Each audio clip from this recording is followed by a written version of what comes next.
crise yamounene tozanango. Nos frères sont en train d'être tués matin, midi, soir, la nuit par l'armée rwandaise sur le sol congolais. C'est ça notre première préoccupation. Si nous voulons faire un dialogue, c'est entre nous pour dire est-ce que nous pouvons demander, faire pression sur les Rwandais de quitter d'abord le sol congolais. Et là, le Rwanda va prendre son M23, le Rwanda va prendre tout, puisque le M23 n'existe pas. Ce sont des militaires rwandais qui sont en RDC. Vous voulez qu'on vous dise ça en quelle langue? Bolandate, puisque Bertrand Bissou-Mazawana, Bolandate, puisque qui autre? Certains Congolais Basawana Yanzal. Quand Moussa est arrivé ici, c'était des Rwandais ou des Congolais? Ils ont pris un Congolais, ils ont mis devant, mais ceux qui ont combattu, ceux qui ont tué sur leur trace Kobanda ou Nani, le Rwanda jusqu'à Kinshasa, ceux qui ont tué, ce sont des Rwandais. Je ne sais pas, vous voulez qu'on vous dise en quelle langue? Les prêtres catholiques sont allés rencontrer ces gens-là. Ils nous amènent cette proposition. Écoutez, ils disent que nous sommes en train d'organiser un dialogue inclusif, une feuille de route. Qui vont participer à ce dialogue? Et suivez-moi très bien à ce niveau-là. Ils nous parlent du pouvoir qui va déléguer. Ils nous parlent de l'opposition qui va déléguer. Ils nous parlent de la société civile et autres forces vives. Ils nous parlent de l'opposition armée. Chers amis, ici, Nayoki Batunyo se bavandi calme. Bien, ok, ils nous ont cité la liste. Or, dans aucun texte de la RDC ne mentionne qu'il existe une opposition armée en RDC. Et du coup, on a blanchi Corneille Nangaa, Joseph Kabila, les Katumbi et les autres. La Constitution ne reconnaît qu'une opposition. Tout celui qui a déjà pris des armes contre la République, c'est une rébellion. Et s'il faut qu'il soit jugé et condamné, c'est en termes de cette infraction, la rébellion, la prise des armes contre son pouvoir. Mais là, s'ils sont appelés comme opposition armée, ils ne sont pas reconnus comme des rebelles, ils ne peuvent pas. Donc, tous leurs péchés sont pardonnés. On ne peut même pas parler de la rébellion. Ça va se discuter entre nous, alors que ces gens sont des rebelles. Aucun texte de la RDC, même notre constitution, ne parle que de l'opposition. Mais comment on va ajouter donc, raccordement frauduleux? Ils reconnaissent qu'il existe une opposition armée. Chers amis, s'il en est ainsi, tout le monde va prendre des armes. Donc, la rébellion n'existe plus dans ce pays, puisqu'ils ont été reconnus comme tels, puisque le président va prendre une ordonnance confirmant que ceux-là ne sont pas des rebelles, ce sont des opposants, mais qui ont pris des armes. Et ça, nous allons avoir des choses, nous allons voir les choses dans ce pays. Rappelez-vous que la même Église catholique, en 1993, nous a apporté encore une thèse selon laquelle il y a la gauche, la droite et les centres. Tokena na centre wanati de 93 à 96 bayekozwa pouvoir na Rwandais avec la bénédiction de l'Église catholique aussi, avec ce qu'ils nous ont amené, quelque chose ezanga mutu ezanga sens. Et aujourd'hui, ils nous amènent la thèse selon laquelle en RDC il existe une opposition armée, qu'on s'est retrouvé sur l'ordonnance convoquant ce dialogue et la RDC oubliait les mots rébellion. Ils se diront, nous sommes des opposants, mais nous avons pris des armes. C'est reconnu comme tel. Pourquoi Bochaki Bango na ordonnance présidentielle convoquant les dialogues? Et c'est triste. Demain, vous verrez encore un autre groupe partir. Nous sommes des opposants, considérés comme tels, et on va insérer ça même dans la Constitution. Alors, quand est-ce qu'il faut parler de la rébellion? Quand est-ce qu'il faut parler de l'opposition? Et quand est-ce qu'on parlera encore de l'opposition armée? Et quand on parle on va faire appel à l'opposition armée, ça va faire allusion, ça va faire appel. On va oublier tous les 10 000 morts du Nord Kivu, les mêmes jours, les 4 000 morts, puisque c'est une opposition. Et les actes qu'ils ont posés, ce ne sont pas les actes de la rébellion. C'est une opposition reconnue dans la Constitution, mais celle-ci a pris des armes. Nous devons atténuer les choses. Nous devons atténuer. J'ai échangé avec les juristes. Cette parole-là m'a troublé depuis hier. Alors, et c'est ici, c'est la raison pour laquelle les Sango, l'Église catholique et les SCC ont passé je ne sais pas combien de jours là-bas. Au lieu de condamner les tueries qu'il y a eu, ils se sont mis à manger des patates douces, des pommes de terre, et ils ont pris de champagne chaque jour. Puisque je vous ai dit que moi, je suis à Goma. Je suis à Goma chaque jour. Et à Goma, là, ce n'est pas la cité. Là où ils sont. Je vais vous montrer des photos ici que vous ne trouverez nulle part à travers la planète, sauf chez moi.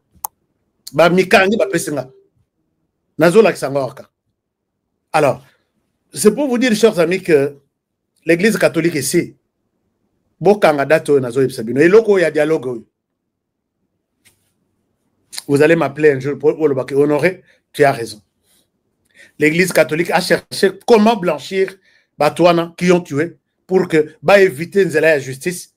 Et ça, c'est triste puisque c'est la justice qui élève une nation. Et aujourd'hui, nous avons un narratif du genre l'opposition armée qu'on peut appeler Bavandina pouvoir, Bavandina nani toutes les autres structures, Bangona Mindoki, on parle. Et ça, c'est facilité par l'Église catholique. Monsieur le Président de la République, s'il vous plaît, barrez-nous cette histoire-là, il y a opposition armée. Ils ont pris des armes, ils se sont rebellés contre la République, contrairement à texte Nyon Soezo Kambamboka, ils doivent mériter, la justice doit être derrière eux. Ce qui est que tout là, l'Église catholique, n'oubliez pas, l'Église nous a dit qu'il n'attendait qu'un garçon courageux pour renverser les choses. Et les garçons courageux dont ils ont annoncé, c'était Corneille Nangaa. Ils ont dit ça sur les médias. Il suffit seulement qu'on ait un courageux. À l'allure où vont les choses, il suffit seulement un courageux. Ils ont appelé, ils ont travaillé sur un courageux, ils l'ont eu. Et maintenant, ils veulent les blanchir. Balimisa, Makilatu, Oiba, Basopi, na RDC. Monsieur le Président de la République n'a ordonnance, vous pouvez tout mettre. Mais moi, j'ai parlé avec des experts de l'extérieur du pays. Ce n'est pas un RDC qui me disent que cette phrase ici, oubliez tout ce que les M23 a fait s'ils vont participer au dialogue. Dialogue et Kozala, les pardons et Kozala, vous êtes appelés à les pardonner et c'est fini, oubliez tous les morts, oubliez la justice. Est-ce qu'ils vous diront, mais dans le dialogue, tout ça, la commission réconciliation et pardon, tout ça, pourquoi vous voulez encore ressusciter la justice? Nous allons nous contredire et nous n'aurons pas raison. L'Église catholique sait comment nous avoir. C'est pourquoi j'ai donné raison à Dodo Kamba. Alors donc, voilà un peu mon souci. Et je pense que je vous laisse par ici. Je vous demande de bien prendre soin de vous et partager cette émission. Likez cette émission avant de partir. Les informations, Isaïe Belé, mais j'ai déjà totalisé 1 heure, mon contrat avec vous. Je souhaite m'arrêter par ici. Je vais vous parler encore demain de plusieurs révélations que je détiens par rapport à cette histoire, mais je reste inquiet, mécontent du comportement de l'Église catholique qui joue avec des termes pour nous dire plus tard, ah mais c'est vous qui avez adopté ça, non? Bobo Ibaya, mais pourquoi vous les avez retenus na document tel, na document tel, na document tel. Coincé dos au mur, bateau na baillé, et on va faire entrer tous les assassins, tueurs, terroristes dans les affaires de l'État, et c'est fini. Mais c'est planifié par l'Église catholique ainsi. On doit les critiquer, on doit les dire, on n'a pas peur de qui que ce soit. Bonjour. Bonjour Nabandeko, ba Congolais de partout. Bino balandi ya chaîne na biso. Esengo mingi koya ko partager na bino makambo etali la République démocratique du Congo, mboka na bino, mboka na biso. Voilà bandeko awa tokobeta masolo ya République démocratique du Congo. Le pays opprimé pendant 2 années et des années. Mais kasi awa bandeko ba Congolais lelo oyo le temps ya délivrance ya mboka Congo.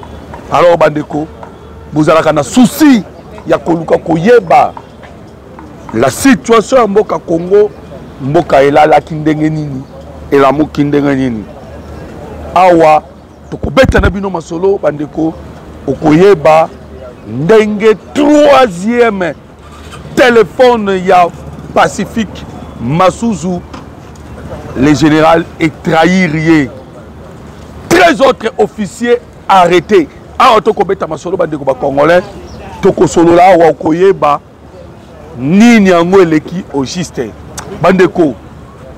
Vous savez que bah événement mususu ekamusaka biso il n'y a que des traîtres bandeko na makambo etali la République démocratique du Congo kaka ba traître tokosolola la trahison du troisième téléphone ya Pacifique Massouzou bandeko tokobeta sous masolo 13e test bandeko 13 tests n'engai koloba rejeté par le président Tshisekedi Nadoa awa tokobeta masolo ya 14e test oyo etami na mesa par la pression américaine et tokosolola parce que il y a une délégation il y a États-Unis d'Amérique bandeko ba congolais oyo bazali na Doha en ce moment pour discuter na 14e test parce que le 13 autres a été rejeté catégoriquement par le président de la République Félix Antoine Tshisekedi Tshilombo. Awa na katia émission bandeko on va parler na nini le kanaki na ba test wana et nini contenu nini ezalaki wana tokobeta yango masolo awa na katia émission tokosolo la parce que bandeko tokokende na est ya République démocratique du Congo tokena Walikale tokena Masisi tokena Uvira awa na kobetelo masolo kuna nyonso bandeko ba congolais mobilisation sur mobilisation les wazalendo bandeko bazo mobiliser vous sentez que moral et likolo okoka appelle le général Johnny Luboya vient de surprendre tokobeta basolo ya général Johnny Luboya nini ekomi parce que auti pe kosa la parade et bon mon qui parade bandeko ba congolais parade moko elekani vraiment na niveau ya kosakana te chaud tout ça bandeko ba congolais la détermination et pas Johnny Luboya déjà bato komi koloba il est nommé bato suso commandant à 3e zone militaire mais toko solo la awa nini ekomeli le général Luboya Kashama est-il nommé ou pas toko solo la ngwa na kati ya émission bandeko ba congolais toko beta masolo bandeko awa wa toujours na émission na biso na arrivé il y a une délégation venant des États-Unis d'Amérique vers le Rwanda avec un message tokotanga message yango bandeko ezali message nini parce que cette délégation a tokobeta masolo bazali na Rwanda toko solo lango. Alors je vous demande simplement aimer notre émission ainsi bobo sanate bandeko ba congolais to partager pour que to permettre un peu ba congolais mususu il y a partout bayeba o ezali kolekana na République démocratique du Congo mboka na bino mboka na biso. Alors bandeko, s'il vous plaît je vous demande que pensez-vous sur le M23 parce que tokoloba awa masolo ezali ko betama on nous rassure que biso République démocratique du Congo on a gagné déjà 90%. Mais parmi les 10% oh bah M23 va gagner, on nous parle que bandeko selon les sources d'information toke kozwa que bah M23 va comme parti politique. Voilà pourquoi nous demandons vos avis. Que pensez-vous?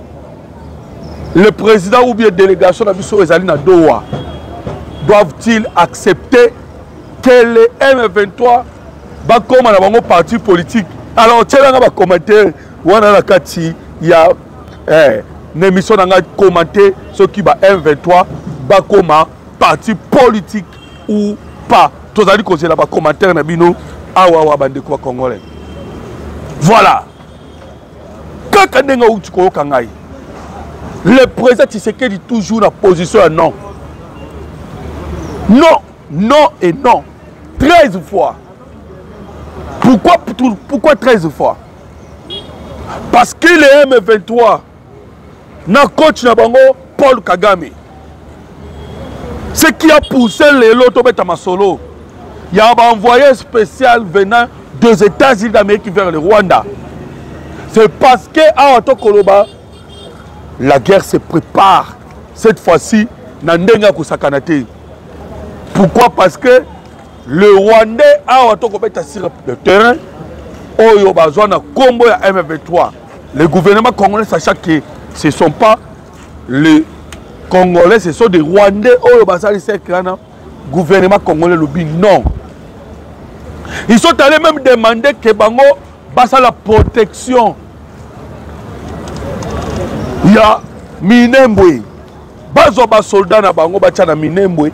Ba surveiller à Minembwe. Et le gouvernement congolais comme on a été à niveau to comme en 2028. Ils doivent rester là. Ils ne vont pas déposer les armes jusqu'à 2028. Plusieurs tests étendus au Congolais. Le seul dossier qui est à la base, restauration de l'autorité de l'État sur la partie est de la République démocratique du Congo.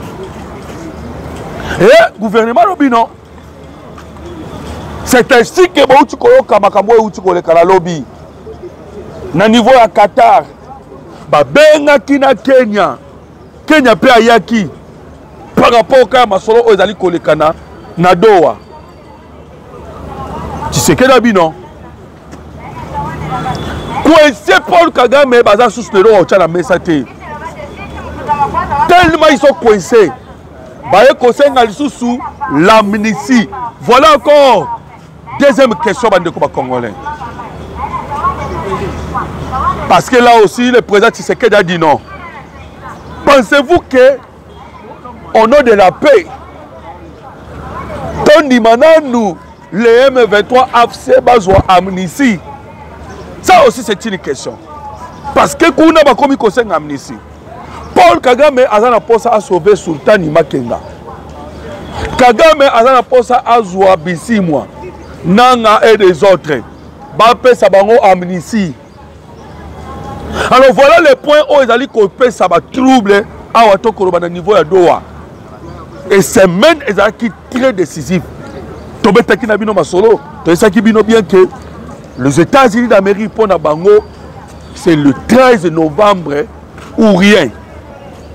Et ça le 13 novembre, on va qui causer là. Et que de grandes décisions Ezouama, au niveau de Doha. Mais point au français, baï européen, baléli collé la collé kaba point nyonso, ezali point oyo, basenginde l'amnistie envers le rebelle. Et le président Tshisekedi acha maina vigno, tochana nous pose pour na makambu etali le génocide congolais. Bandeko, webi que ils veulent blaguer avec les sangs baï congolais, baï masaka na makila ba congolais. Donc 13 millions de morts, Totika, on a nous. Parce que Bango va n'y payer. Donc, oui, le Congolais, président Tshisekedi a tika nan. Voilà pourquoi on a dit sinon que le Moukoza Lobi non. Et maintenant, le Syrie, c'est qu'on a 14e test. Où est-ce à ce moment? Qu'est-ce qu'ils vont faire?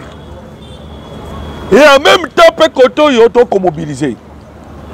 Nous avons déjà que si le terrain de mobilisation est jeté, déjà aussi détruit qui des systèmes anti-aériens à Rwanda. Tout détruit qui en brillage électronique, missiles solaires, drone kamikaze na bomba zaki nango, dépôt d'armes, parce que Munguna zaki kobomba. Neutralisé. Toujours le dessus du colonne bango à niveau à Sud Kivu. Lobby bazoloba. On m'a dit to betaki na bino basolo bande ko Congo. To ebisa kibino nini. Batona bazaka na système ya toll can fight. On m'a dit mikolo basengi moi c'est le faire une semaine. Yo kabiloko basali ba mobiliser batou, ba marcher, à part qu'on mobiliser batou, ba marcher wa to koloba na minembwe, ba ke mobiliser batou ba marcher après awa to koloba ba komi sikoyo ko sala état major mususu asika. Il y a un document na tanga kilobi. Il y a Mese Kaniki. Qui est Mese Kaniki? Mese Kaniki azali moko ya Banyamulenge soi-disant oyo basimbi armée ya Banyamulenge. Butaliwa ya makanika oya kufa. Et c'est ce monsieur là na ba Moïse Niarogabu nde ba komisiko koluka kosangisa. Mais je vous dis bandeko, hier tu récupéré encore des villages na Sud Kivu na Uvira. Parce que les Congolais balingaka te tobeta masolo ya ba victoire. Soki toyebisi bango tozwi mboka boy, tozwi village boy. Okoka ka question, est-ce que bozwi Bunagana? Est-ce que bozwi Goma? Est-ce que bozwi Bukavu? Voilà ma question à Tunaka. Mais ils ne savent pas que RDC azali kosa la guerre na Mukili Mobimba. Mukili Mobimba. Le téléphone oyo eza na Mukili Mobimba na poche ya Mukili Mobimba.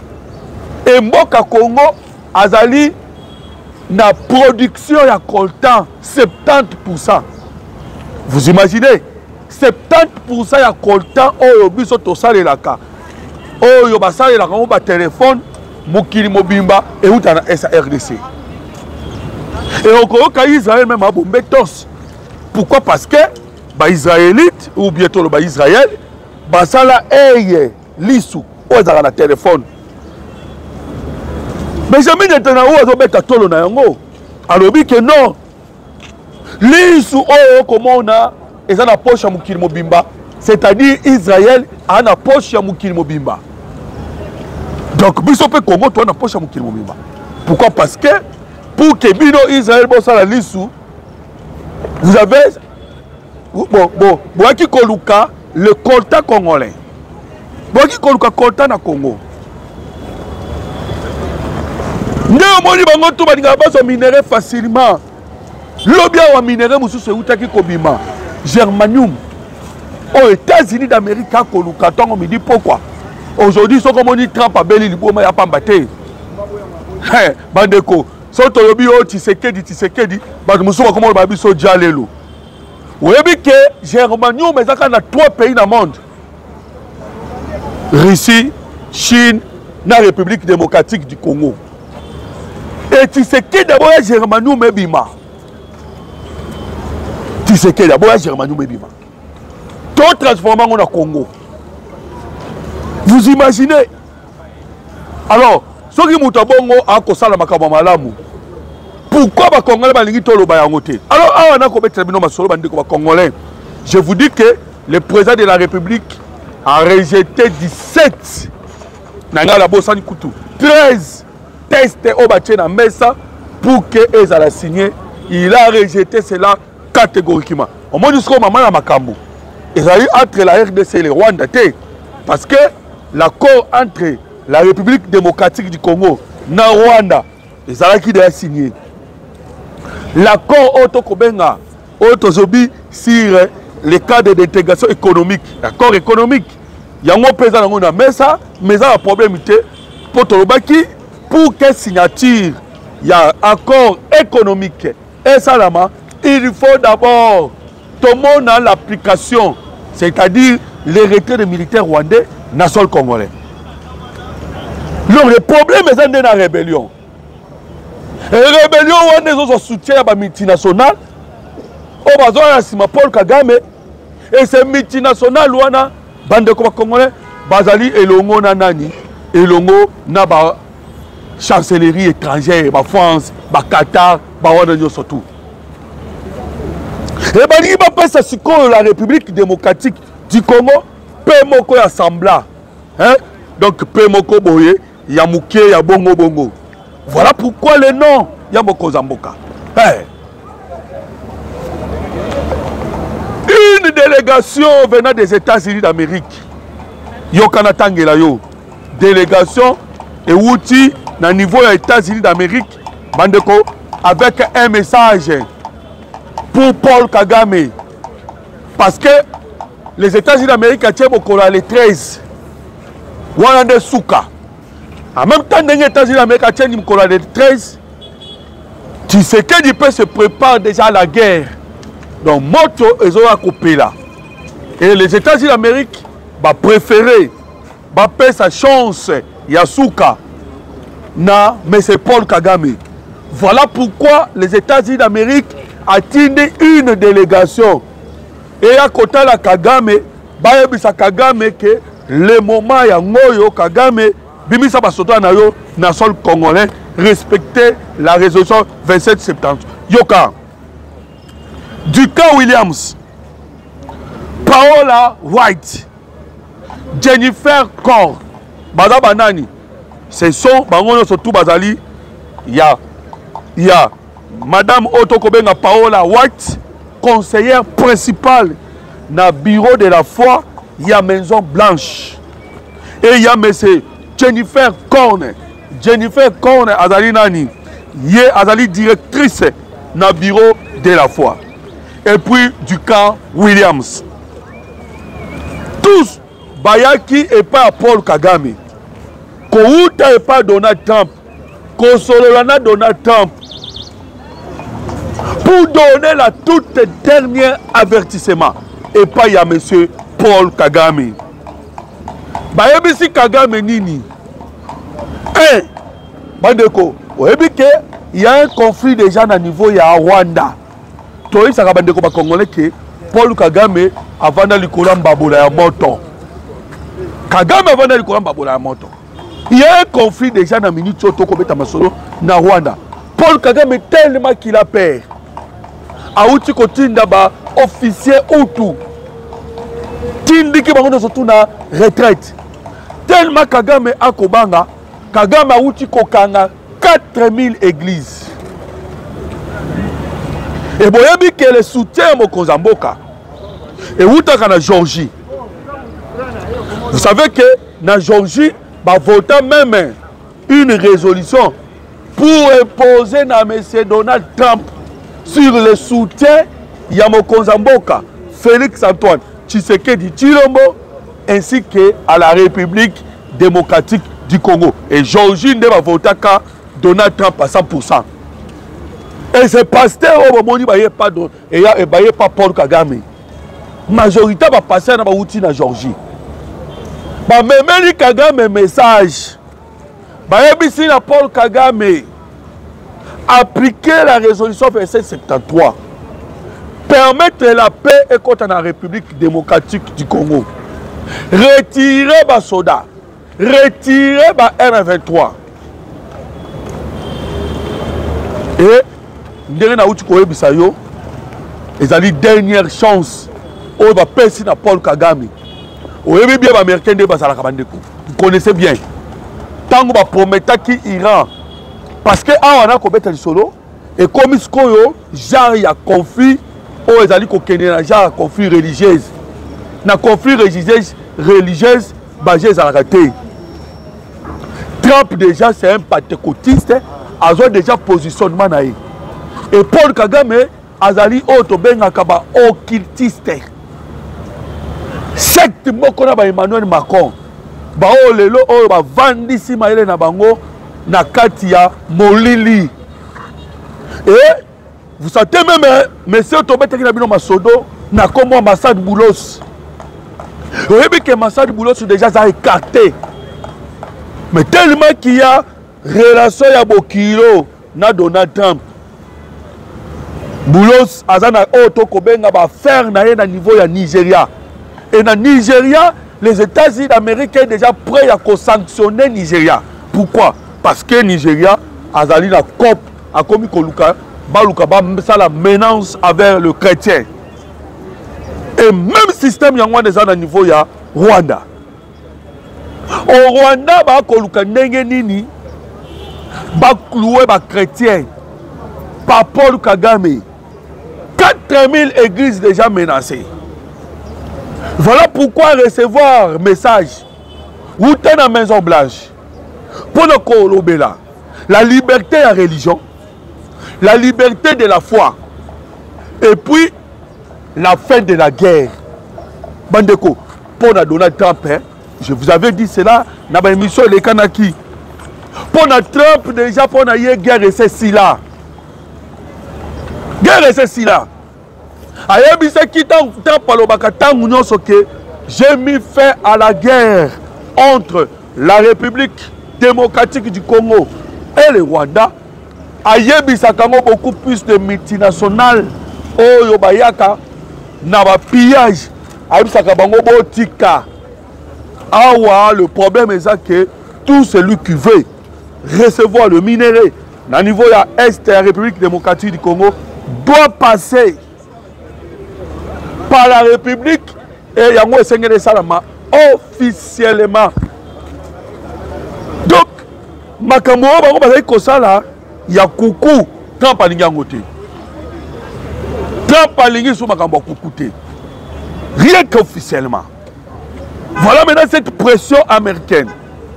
Oh bah rocha déjà envers Paul Kagame. Bandeko. Naïsa Kibinoke. Mboka na biso oyo un pays opprimé. Pays opprimé bandeko. Pays moko on a labouré sur nos dos ndenge Bible lobby. Kaka bajara ba Israël. L'RDC ça bajara mona ba Israël.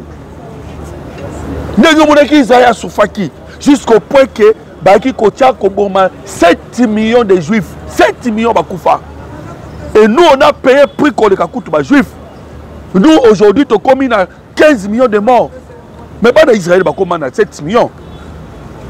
Oh yoka Hitler a boma ba on. Donc Paul Kagame a coûte plus que Hitler. Kagame est plus que Hitler. Pour abomir déjà 15 millions. Hitler a boma combien? A comme 15 millions. Voilà pourquoi Bandeko a commis souka. Détermination aux ezali lelo eza ba jeté. Souka. Donc le 13 novembre makambo esili. Oui bien date na ba choisir ngo et c'est que ça ngaille parce que akima kande le 15 novembre il y a année passée awa sikoyo bazongi seli esko date le 13 et pas 30. Total so kia okima sous. Mais cette fois-ci so Kagame akimi bobo sanayi. Mais déjà Kagame ata mwana mbili kati. Bomoni ba photo te. Kagame ndenga zana ba biloko muswa kati alibu na yeta boya sou eza sou bien te. Pour l'obia bataille moi bon appareil moko bomona ki ba photo na ye. Ce qui peut bazui ba michopo mususu ba lekisango na appareil wana to ebité. Kagame est déjà malade a komi na suka na ye. Soit et biso to ko sambela ke Kagame akufa na liwa ya paisible te. Donc yé vraiment za mutu oyo esengeli to tia maboko nikona ye na sa moi amona pe souffrance oyo a memi ou bien oyo à permettre et pas y a ba congolais banyo ko ba dege banyo kwami. Bandeko, vous imaginez que les loba ça la calcul 24,9 millions. Il y a ba congolais dans une situation il y a difficulté ko sakanate wa to ko ba toujours na partie à est. Et cette difficulté au boyoki il y a 24,9 millions et où tu la guerre. Et où tu la guerre. Alors, donc, dès que tu connais Sabino que Tolkien Fike, bon solo là, bon bunda. Tellement bah comment qu'il y a une difficulté, bah benga qui France, bah bengi Qatar, au monde qui me connaît le Kanaki, bah on se va le matin, midi, soir. Oh non, laissez le fait, cessez le fait, cessez le fait, Toyo qui cessez le fait. Après qu'on a cessé le fait, les actions sur Kubanda. Voilà pourquoi le président Tshisekedi a profité. À chaque fois qu'il y a cessé le fait, on est au vent de to croiser ma boko. Dès comme à Kasko au moment où tozali kosebi sa minuki ndenge na kalezalaka kosebi sa mbeli parce que bitumba mususu ezingi banda. Et qu'est-ce que la République démocratique du Congo a sali en ce moment? Dans le moment où cessé le fait, de bomoni les interpellations et bandits. Tobani là nous kota là. Tant que tu perds Kagoma na Bukavu, dans le moment où cessé le fait, il y a un moment où tu profites de ça, le recrutement. Il y a un moment où tu as profité, tu passer par la formation. Et ça, il y a un moment où c'est qui sont passés par les achats de monnaie de Sombaki, Sukhoi, drone, CH4, plusieurs matériels militaires de Sombaki, dans le moment à cesser les faits. Et cette fois-ci, tout ça, c'est la même chose. Pour que Munguna a cessé les faits, au travers de partenaires français, Qatari,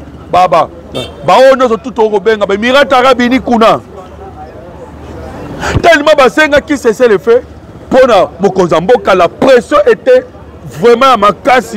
L'Ikola Mokonzamboka a toluka solution politique et awanase Ndebomoki Babengi l'interpellation il y a Pacifique Massouzou. Et qu'est-ce que Massouzou a fait? Bandeko Bazali Kosambisa Massouzou pour la dossier en Ndimbira. C'est Ndimbira. Nengeni ba me fait to ba koma ki na Ndimbira. Ça combat. Lango yo kaka ernyo soto perdra ba mboka ezaka nde corruption. Et oyebi ke pene na Ndimbira tozali na nini? Tozali na mini de Tangwiza. Mini de Tangwiza oyo kaki le FARDC ba bombardaki par la force aérienne. To beta ki mini de Tangwiza. Mini ba installation no se tout ekoyaki. Et tant on dit déjà mini ya Tangwiza comprendre que bomengo zalaki wana or zaki bango bazaki copier. Voilà maintenant bandeko l'armée congolaise bazali kosambisa Pacifique Massouzou ayebisa na biso. C'est vous qui êtes le commandant de la 3e zone militaire. Ndenge nini Ndimbira ekweyaki. Ba tout de ba question mais il faut trahir les anines. Parce que ba interpellaka mutu pa pambate. 3e téléphone ya Massouzou mutu trahir Massouzou. 3e téléphone là. Et awa to kolobeza ka yete. 13 autres officiers aussi baza interpellés. Miyibi ba yiba ka raso ba soda. Ba yiba ka biloko ba soda ole ko manafon. Batu ba ko bunda pona mboka. Bino loko boza à l'intelligence avec ennemi pour que me loko koma bino bo kanga ona nzela soda kufa nzala bandeko na mona vidéo moko salanga pasi soda zo mi filmer na kati ya zamba ye moko abi bandeko soki to mona ni lobi soki to mona tana mikolo koya nzambe kaka mais to ponaki to signaki liwa pona mboka place tozali awa maïzate yakole ezate tobeti déjà une semaine. Vous imaginez les souffrances au bandeko na biso basanango ye FARDC sacrifice à niveau wana pona bolingo mboka mais batindi biloko ekoma bilo bo détourner yango awa to kolo baza arrêter bandeko tu sais que Alobaki déjà Mokonzamboka Alobaki déjà que à cause de la révolte totale na armée na police partout hey Tolobaki Vital Caméra Kenda Kete mais il est parti privilégié à soutenir ah c'est comme il aimait Bonji hey voilà pourquoi bandeko tozali ko saluer Aimé Bonji oh bientôt sera bandeko le président de l'Assemblée nationale, bandeko congolais, Moutou Oyo à recevoir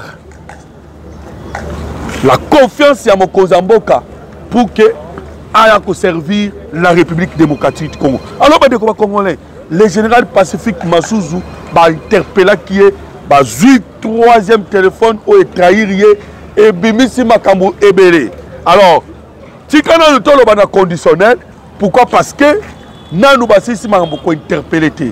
Dans conditionnel le général Pacifique Massouzou a auto solo bandeko balobi qu'il est en contact. Je dis bien au conditionnel. Il est au contact avec Hippolyte Kanambe alias Joseph Kabila. On m'a dit ce qu'on Tangu Kabila lobaka tangu nyonso ke na kozonga. C'est parce qu'il fait confiance na ba traître au bazali na armée. Tangu nyonso boyo kaka bande ko congolais Paul Kagame koya koloba na miso ya batutu oh naza la possibilité de kende tina Kinshasa na Juti Sekeri. Sachez-le bien, il faisait confiance et il compte souvent na ba très peu ba infiltré au bazana armée congolaise. À part ça, à côté na ba tumususuté. Voilà pourquoi au Kolokake bande ko ba congolais les arrestations ici et salami na niveau ya kosakanate. To betana nous kasima solo na nous bande ko ba congolais. To pesa na bino situation o ezali kolekana na moment oyo na RDC. Parce que ndeko moko abenga nga ebisa nga tuni nga me ndeko molo to kasi yebisa biso situation ezandeni na moment oyo. Poto yebi ke les wazalendo bango ba respectaka le cessez-le-feu wana te. Yoka tozongi na Nord Kivu. Plus de 15 hectares de champs de bananiers, de maïs et de sorgho ont été rasés par les rebelles du M23. Wantoza wapi na Nord Kivu. Dans la route Bambo Tongo. Monique Batona bazaka batu moko ya mutema mabe ya kosakanate. Bake ko raser basha ya batu. Ya maïs bake ko yiba. Voilà la situation de connexion qu'on vivre dans l'Est et la République démocratique du Congo. Les rebelles du M23 et leurs alliés ont lancé l'assaut contre les positions de Wazalendo à Tchouloué, Kibandama, Ngobo. Malgré leur assaut lancé, ils ont été maîtrisés par les Wazalendo. Depuis 3 jours consécutifs, des affrontements opposent les éléments du groupe Piranarero alliés au M23 au FARDC. Dans le secteur de Mwenga, plus précisément dans le village de Bichumbe, groupement de Bashimukiji. Na beta kibino lisolo ke na niveau ya Mwenga Uvira place ba Moulenge Zalaka. Qu'est-ce qui s'est passé là-bas? Le FARDC na force ya Burundi to encercler Kibango bandeko. Et tellement to encercler Kibango awa to koloba moi couloir ya mukie ezali depuis to encercler Kibango to tikele ba moi couloir ya mukie. Na couloir na mukie déplace les M23 ba kobima moko. So ba bimi bazui bango. So ba bimi so ki ba kwai na maboko ya force burundaise te bazo kwai na maboko ya FARDC. So ba kwai na maboko ya FARDC te bazo kwai na maboko ya ba Wazalendo. Et bazo kozwa bango lokola ba mbinzo bazali kozwa bango lokola ba mpuku. Muke parce que bazali encerclé. Vraiment toko ebisa bino ke na niveau ya Uvira, na niveau ya Mwenga kuna force burundaise na FARDC Wazalendo bazali ko mettre fin na guerre wato ko beta na parti wana. Moi mouvement muke baluka ki ba bouger parce qu'ils ont des armes mais baza encerclés. Oh musu ba mi se bazo céder petit à petit ba ba cha mutu makasi nde bande ko ba koya. Ba céder bazo tika bazo zo bango pour la battre prison. Alors toi ko kende se tuana ont essayé d'incendier une base de Wazalendo hier. Bandeko, la toute petite base de Wazalendo et une toute petite base rien Koloba de FARDC a été également incendiée. C'est jeudi soir à Mitamba, dans la chefferie de Bavira, territoire d'Ouvira, groupement de Bijomba, le Gumino et les androïdes ont attaqué les positions des FARDC et de leurs alliés. Donc, le groupe Wanato Koloba Mike, ils allaient créer toujours au niveau. Il y a Sud Kivu pour essayer de troubler la quiétude Yabayi Mboka Congo. Alors, les Congolais, tu as dit que tu as solo. Ndenge total sibino ke moment oyo Mboka oyo bandeko. Ndenge Bible lobby. Très combattu. très combattu, mais jamais vaincu. La République démocratique du Congo, où ta jeunesse n'a yé, bitumba na ko bitumba, ko boma, ko nyokola. L'objectif est de faire fléchir biso et constater bien que banda komeka, nano batika la kokokate.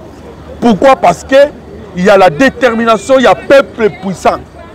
Et ces peuples puissants, on va déterminer pour la sort, pour la futur nabango, ce sont les Congolais, il y a la République démocratique du Congo, au place balobi que jamais toko tikafon na biso courbé, tellement qui courbé trop longtemps, awa tozande to dresser nos fronts et nous faisons maintenant face, il y a ennemi.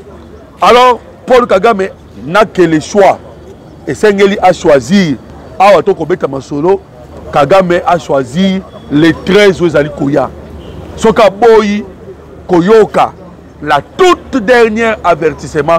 Bandeko, sans rayer la Kamoutuno, surtout au Aboya Koyoka avertissement. Ils ont son momi Koleka. Nous vous le disons. Parce que, à Obatindele, les pasteurs, ils allaient pour Ayoka. En tout cas, Trump a lobby la paix ou rien. Alors la paix ou rien, la paix c'est quoi? C'est le retrait. Il y a M23. Ah, mixage en ballon et ça la maté. Kagame a mata kita, mbalao au mixage et ça la maté.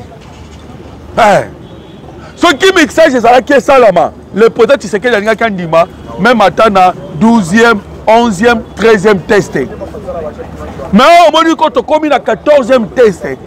14e accord et comment mi est mis à mesa. Dans mon moment to kobeta masolo. 14e. Parce que tu sais que d'abord 13. 13 autres tu sais que d'abord ils allaient par mixage, ils allaient par brassage. Aboyi yango complètement. Ils sont obligés. Il y a Koti Kaminduki. Peba kene na contournement. Ça c'est là. Chomusu c'est athée.